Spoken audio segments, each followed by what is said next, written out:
Finally সাম্পানে উঠলাম, খুব ভালো লাগতেছে।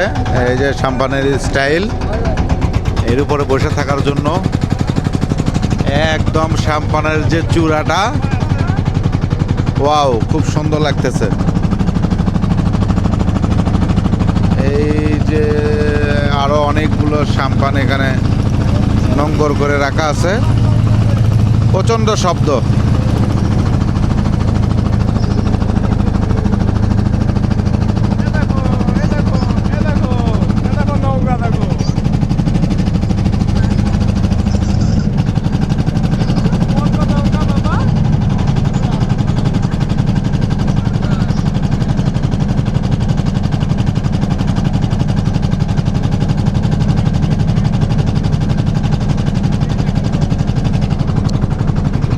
আমরা দেখতে পাচ্ছি অনেক দূরে একটা সাম্পান, একটু জুম করে দেখানোর চেষ্টা করতেছি।